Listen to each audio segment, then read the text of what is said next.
Well, welcome back, everyone. This is Jeanne-White, host of Social Connections on Passionate World Radio. And today I have a guest. I've been following this project for quite some time now. It's called the Food Project, and it's Jay Harrison, and he's the executive director of this particular project. And I want to welcome you, Jay, to the show. Oh, well, thank you so much for having me, Jeannie. I really appreciate it. Oh, anytime. Would you like to give a little synopsis about in the beginning of how and why did Food Project become from a dream to reality from the founder, Ward Cheney? Yeah, so our vision is of a world where youth are active leaders, where diverse communities feel connected to the land and each other, and everyone has access to high-quality food. So that vision is really what animates everything that we do. And it really got kicked off 26 years ago and really came out of a friendship between Ward Cheney, who was our founder, and Alan and Jeanette Callahan. Alan was an African-American minister working in Boston, and Jeanette was a youth worker working in Boston. And they really came together with this idea of using farming and the farm as a platform for bringing young people together across the divides of race and class and geography to break down those barriers while providing good, high-quality food for their communities. Mm-hmm. So that's really how we got started. And we started off on 2 acres of land out in Lincoln, Massachusetts, that Mass Audubon let us use. And then in 1995, we were invited by the Dudley Street Neighborhood Initiative in Boston to come farm in Dorchester and Roxbury. And that's what really set our model of hiring youth from the city and suburbs, from different race, class, backgrounds, and then farming in the city and suburbs and trying to make good food available to all. I mean, I think it's terrific. I think what you're doing for the youth in the surrounding areas is you're teaching them skills that they probably wouldn't learn a lot in school, like working with each other, what is entrepreneurship, what is a farm, and what's happening on the farm, how does this all happen. These are all skills that are worth weight in gold, Jay. Yeah, and I think, it's interesting. I was just talking to a new staff member this morning about really the hallmark of the Food Project is being very intentional and disciplined about our expectations for how we treat and communicate with each other. Mm-hmm. I think we say, we bring this really diverse group of people together to grow food on farms, and it sounds very idyllic and utopian. It's really difficult, and people who have really different experiences of the world and really different access to resources and actually have a lot of potential for harm of each other. It's like those differences are real, and the consequences of them are really felt by young people. So something that we have to work really hard on is setting clear guidelines and standards and expectations for how we're going to treat each other. And what we found over the years is by doing that and really focusing on that, it creates a really safe environment for young people to be able to explore who they are and who they are in relationship to each other. And so I think one of the things that I just have observed year after year of with Food Project alumni is this ability to really self-advocate in a way that doesn't take anything away from others. Mm-hmm. So like if somebody things aren't and they do it with me, it's just like, oh, hey Jay, mm-hmm. when you said that, this is how that hit me, and you might want to think about how you're saying that, and then that's done in a way that helps me learn without taking anything away from me, and Right. I think that kind of soft skill and emotional intelligence is just in such short supply in our world, and Food Project Youth just blow me away all the time with that ability. I mean, I see. Yeah. Just by your newsletters alone, and how these individuals, whether a volunteer, you have a lot of volunteers there also, and and also the youth. But to show the youth how they can contribute to society. Yeah, that's right. And something that's been really interesting that I think we would have had no way of imagining when we started off as this little youth organization is that. The fact that, part of what we're doing is this very intentional youth development model, and then we're working in communities to try to make fresh, healthy food accessible in places that are really struggling with food access. So in Dorchester and Roxbury and Correct. in Lynn. Right. And so what's been interesting is what has started as just as a youth program really has evolved into a program that has run lots of really important experiments about how to make fresh, healthy food accessible in lower-income communities that have had a big impact. So, do you mind if I share a quick example about that? Sure. So an example is at the Lynn Farmers Market in 2005, when we started up on the North Shore, we recognized that farmers markets really couldn't take food stamps anymore. When food stamps got changed over from being a paper coupon, which is why they were called food stamps, to the SNAP benefit, which was like an ATM card, it's a card-based system. It was a huge improvement. It was really great for the SNAP recipients. It was also great for vendors who didn't have to redeem coupons anymore. They could just take them like any other credit card. Right. So that was all great, but an unintended consequence was that local farms couldn't take them anymore.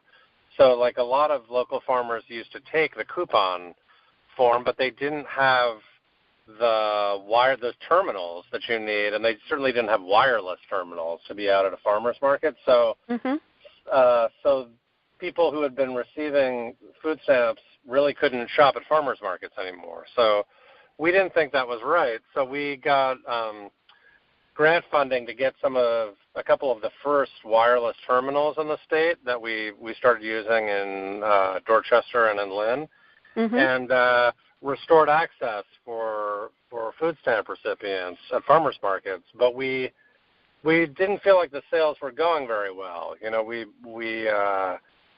so we stood there at the market at the end of the first season and said, well, what might be going on here? And we looked around and said, well, most of the unhealthy food in this neighborhood is subsidized by the federal government through corn subsidies and other subsidies. So if we want to compete, we really need to create our own fresh, healthy vegetable subsidy. So we started doing a dollar-for-dollar match when people use their SNAP benefits at the farmers market, and it just took off. And by 2008, more than half of the SNAP transactions at farmers markets in the state were happening at our two little farmers markets. So we knew we were onto something. So we rolled out that program citywide in Boston to all 23 farmers markets in Boston. And then this in the last Farm Bill, the federal government included $100 million for that program. And now every single SNAP recipient in the state of Massachusetts has at least $40 in match on their card every month. So, and we've gone from, as a state, having $7,000 worth of SNAP sales in 2008 to $700,000 already this year, and we're only halfway through the season. So I think that's an example of yes, we're this youth program, and we're really focused on breaking down the barriers of race and class with our use, but we also have this impact of being able to really test what's going to work for people who are struggling with food insecurity in our neighborhoods. And we've been very successful in rolling out some of those new approaches.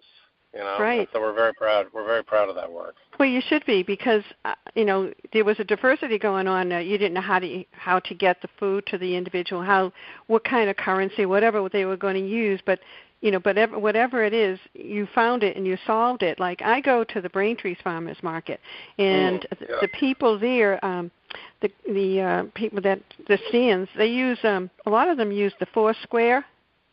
Oh yeah. Yep. Terminal deal. And they use it on their phones and stuff. But there's always ways and means now to be able to complete a transaction for anyone. But I have to tell you that it's fantastic.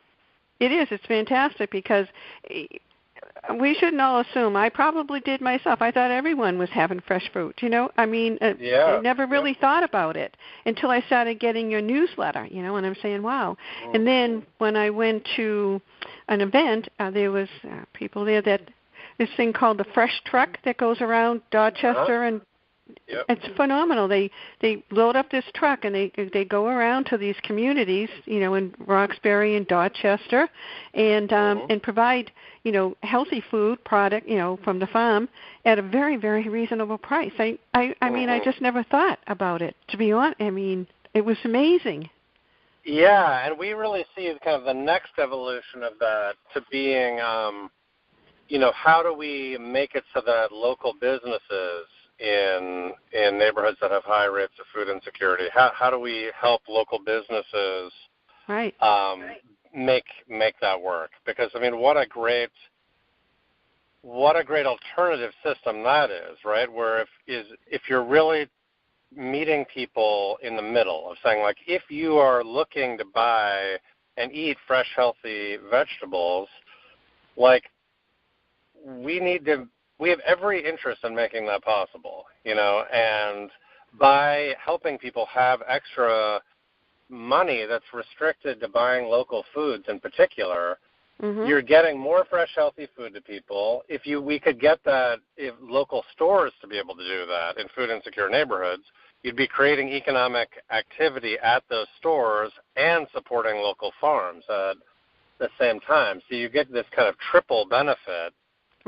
to that system, and we really think that's just incredibly exciting. It's like, if we can be creating local jobs, food access, and keeping our farms productive, and that to me is the best use of government money that I can imagine. That is. It truly is, really, because not only you're providing the food, but like you were talking about, creating jobs, and therefore there's revenue going into the area, and that money is staying there. That's right, and that's what we're hearing from. That's what we're hearing from the community members and groups that we've been doing a lot of sort of visioning and planning about what food could do for the neighborhood, and that's really what we're hearing is, like, how do we create jobs and economic activity through food, and that's really exciting. I mean, there's so much that's good about that. Food to me is a very bonding thing with people. You communicate with them. You bring people together. And so I find food a very easy aspect to help bring people together. I'm sure some of your, not your volunteers, but your youth groups, some of them, come in to see that they never knew probably how a tomato was grown, and you're showing them all this.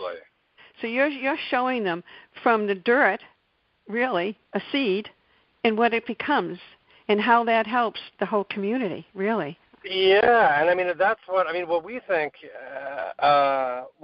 is so interesting too. So we've started working with the public schools in Lynn and a few in Boston, a little bit more on this model called Salad Days that was actually created up in Gloucester by a group called the Backyard Growers.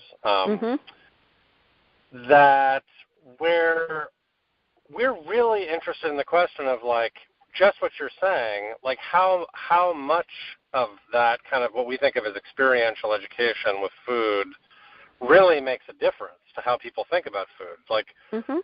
we've rolled out a program where half of the third graders in Lynn this past year, 1,300 kids, got to plant, harvest, and eat their own salad greens at school. And even just doing that one time is profoundly impactful on kids. Just like having that like experience on file in your mind is really changes how you think about where food comes from and your relationship with food. And we really want to keep pushing on that front. It's like, what if every kid in every public school student in the Commonwealth got to plant, harvest, and eat their own food at school? How does that affect their eating habits? How does that affect the farm economy? What doors does that open for us to be able to build a really healthy food system that's good for our state? Oh yes, but I was just thinking when I always dwell back on the youth because they're the next generation to move forward. Right. But you're training them. I mean, you're training them about how food is, but you're also having them to think about learning and how that learning could change into, thinking about going beyond high school or learning in school. I mean, this is a whole big picture for these individuals. Yeah. And you're giving them that opportunity that they may not have had before. Yes. Yep. And understanding the differences that they're experiencing a little bit. It's like, I think it's very disorienting as a kid growing up and, hearing these really important American stories about, equal protection under the law, and yet people are experiencing the world in these ways that aren't always consistent with that, and it's very confusing. So I think the other thing that we help youth to do is understand how these various identities, what play into their experience in the world, and kind of how they can help navigate that. So like, how do we're never gonna get anywhere with sexism, for instance, if we can't understand what's going on and therefore work together on it. So I think we're really giving them the tools to be able to understand some of the differences that they're living, and to do that together with people who are experiencing the world in all these different ways. So it's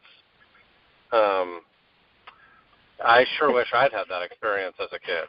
I mean, it'd be phenomenal. Yes, it is. But you're a role model, but for me, I see the child when it's the youth is in school may transform what he's learned in the food industry, going into the farm and everything, and how it works, and transform it into learning more about school. See, I'm always about encouraging to move forward. You may not be able to change something right now, but if you learn this, you'll be able to. That's right. And planting seeds or something different. Yeah, and that's what you're doing with this farm. Well, I always say in all my shows, I always say the same thing: how one person can make a difference.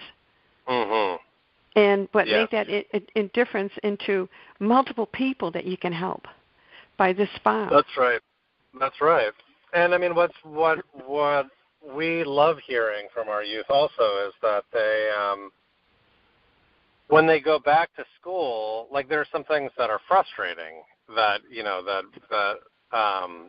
well, first of all, like I think the public schools do an incredible job with limited resources. So I want to start off by definitely giving them all that credit. And there's some things that the schools don't have the capacity to do that I think are really important about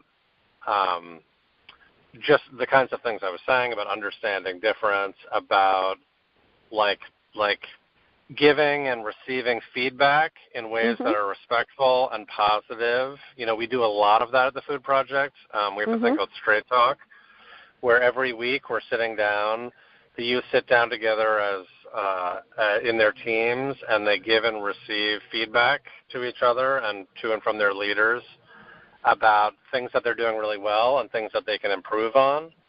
And wow, is that a great skill to develop? Being able definitely. to give and receive kind and thoughtful feedback. So we hear from a lot of our students that they go back to school and have a much improved relationship with their teachers, because instead of, getting a C- on a paper and going off in a huff and cursing out the teacher and just talking behind their back as a solution, going and self-advocating and saying, like, hey, I actually really tried on this. Can we talk about what you saw as the problem here, and like, how can I do this better? And I want you to know that this wasn't great. Like, I really made an effort here, and I feel like that was not seen, And that's so much more respectful and just empowered way to go through your schooling than just, talking behind people's backs when Correct. you are frustrated. Because what you're teaching them is like in the farm environment, and probably weeding. Maybe someone doesn't like to weed all the time, or picking the fruit, or et cetera. But they learn skills, and they learn how to problem solve, which is an important skill to have. And so they can take that skill of problem solving to school. That's right. It's just and amazing. I think another thing there is they learn how to be uncomfortable, which people always think I'm kidding when I say that. But but like having to work through the discomfort of the heat or the rain or together on the farm as these young people from really different backgrounds sets them up to be able to work through other kinds of discomfort when they're talking about inequality and really tough social issues about why some people don't have enough to even have a basic good diet. Right, and some have so much. Yeah, and that's hard and uncomfortable. And so I think that's the other thing, is just learning how to, I think athletes learn how to do that, which is one of the great things about sports. But there are so few other avenues for young people to like really have to work through discomfort in a way that's positive, and wow, do you learn a lot by doing that. Like real learning is on the other side of being uncomfortable. Yes, but also too is your graduates that move on beyond it become your spokesperson for you. Oh yeah, they're the best. I mean, our alumni are just incredible. Yeah, and they're the ones that that the younger ones are going to look to for guidance. Maybe I really don't know. I'm just saying this is what my thought process is. No, for sure. And that they're going to show that I did it, and I worked for what I have, and I worked hard, and here I am, and you can do the same. I know a lot of people don't believe that all the time, but I do believe that myself, that you can do it. You just have to know to yourself, you have to believe that you can do it. And I couldn't agree more, and I think exactly what you're saying is so true, is like having role models that you can relate to, that are similar enough to you that you can imagine yourself in their shoes. Like, boy, that opens all the doors in the world for people in terms of imagining what they can be and do. So we actually have a workshop that is about Food Project alumni who've gone on to do all these extraordinary things, and we tell their stories, and we invite them to come and participate in the life of the organization, because I couldn't agree more. It's so important. Oh, it's so important. But I wanted to do this before we end it, but I wanted to talk about, you're having a ride for food in September? We are, we love the Ride for Food. So and the spots are filling quickly. So if any of your listeners want to get involved, I suggest and they can get in touch on your website, foodproject.org? So on our website, yes. if you go through our website, and the ride for food, I did it last year and was in terrible shape and loved it anyway. That's so the best fun. part, though. Really, you're loving it. Yeah. Just so all these people, all these different organizations that are interested in making food accessible to all, coming together to go on this big bike ride down in a beautiful part of the state. So it could not be more fun and a great way to meet people and connect with other people who really care about these issues. So my wife and I are doing it again this year, and boy, I can't wait. So fun. That's good. Now, where is it exactly? It leaves out of Dover, I believe. Oh, Dover. Okay. Yeah. Yeah. And so I saw that you could do like 10, 15, 20, 25. You can do 10, 25, or 50 miles. Jay, I'd be lucky if I could do 4. Yeah, well, 10 miles on a bike. It sounds intimidating. It's not that bad. It's not that hilly. Yeah. I did 25 last year, and it was hard, but fun. Yeah, it was hard, but fun. I think it's the best part, and then plus to see, your possibly your volunteers, and people can volunteer also to find that information on the website at thefoodproject.org. And if anyone that's is out right, there and if you go ahead, I'm sorry. No, that's okay. Go ahead.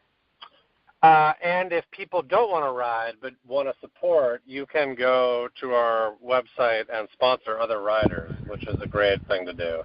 Oh, yeah, that's excellent. So you have multiple ways to do things to get this out here, right. And get this noticed. And plus, your volunteers and your youth group that goes. And I mean, what it shows is that everyone is participating in helping for a main goal. Yeah, that's right. And the coming together around food security is a great community to be part of. And the ride's on September 24th. And we have lots and lots of people who participate by not riding. So I wanted to really hammer that point home. So that's a busy weekend. It's a busy fall weekend. We have lots of folks who are avid cyclists who can't make it, so they're just going to sponsor us. Well, that's sponsor good. Other riders, or if you don't, if cycling's not your thing, that's a great way to get involved. Yeah, and plus also to help the project also, and to get more notoriety on it. Right. Yeah. And right. I really thought some of the pictures that Ross had sent were just astronomical. I mean, they were gorgeous, really beautiful. Yeah. Showing them in, planting and weeding and, picking food. And then there was a place where they were placing all the food, so they see all the different aspects of it. So I thought that was terrific. Those pictures were great. Yeah, it's so if really you don't great. mind, I'm not really good at, but I do pretty good at. I'm going to do a little slideshow. And I'll put it up. Oh, fantastic! Thank you so much. I'll help any way I can, Jay. Honestly, I cannot believe I can't believe a half an hour is gone. I know, that was so quick. I mean, it's just like I thought I just said hello, really, and here we are. Did we catch everything that we should have talked about, Jay? I think we did. The last thing that I would add about where our food goes. So we sell it at farmers markets. We're working on these corner store initiatives, getting fresh, healthy food into neighborhood businesses. We also donate a lot of food directly to hunger relief organizations, and we really see this work as about helping to meet immediate needs, the immediate need of people really needing better, fresh, good food, while working on solutions for tomorrow. So that's really what we're always working on. And so are a lot of our peers at the Ride for Food. So it really is, whether your interest is in, today or looking towards the future, all of that work is included in our work and in the Ride for Food. And so we would just invite people to get involved. Oh, that would be terrific. I also, just quickly, I've also thought to myself that food also is important, like we're talking about the diet. If we all eat a healthy diet, we could help correct not everything, but to make people feel better and to get into a better healthy state. And so it goes full circle, really. It really does. It really does. It's so powerful, and very, very powerful. Getting food right doesn't solve all the problems, but boy, it does solve a lot of problems. Well, it may not solve everything, but it's a beginning. See, I always think of it that way. It's a start. And that somehow it trickles. And it's a thing that I think is really we can come together on. At a time where things are really divisive and divided. Oh, yeah. I don't know anybody who can't support our vision of a world where youth are active leaders, diverse communities feel connected to the land and each other, and everyone has access to fresh, healthy food. That is a big vision. It's a apolitical vision, and that's what's kept me here for 13 years. Terrific. You're doing a wonderful job, I believe in the universe. The universe put you there for a reason. That's for me, and you're helping. And your crew is helping. Your staff is helping. Everyone is helping because you can't do it alone. You can do much more with many hands than no hands. Do you know what I mean? That's right. Many hands make light work, really. That's absolutely true. Yeah. I don't know how to thank you, Jay, for coming on. I just think it was phenomenal, and I would love it. Thank you so much for having me. It was really an honor, and I really appreciate an honor for me, really. And maybe in the fall or after the ride, or we can follow up and see what's going on at the farm and what's going on and anything new happening that I can report to the individuals. I'd be more than happy to do that, for you. You just say when and where, and I'll be there. Thank you. Okay. Well, I want to thank you. Do you have any final words for our listening audience? No, I just love the opportunity to talk about an organization that I believe so deeply in, and so many of us do. And I really appreciate it. Thank you. Oh, thanks a lot, Jay. Well, thank you again, Jay, and I want to thank the listening audience. And if you want any more information about this, their website, Jay's website, is the foodproject.org. And anything you want to know that we've discussed today will be at that website. And anyone listening, there's the Ride for Food on September 24th. That information is also on the foodproject.org website. Again, thank you, everyone. Have a wonderful weekend. Enjoy yourself. Be safe. And I will see you on the radio next week. Jeanne-White from Social Connections at Passionate World Radio. Bye now.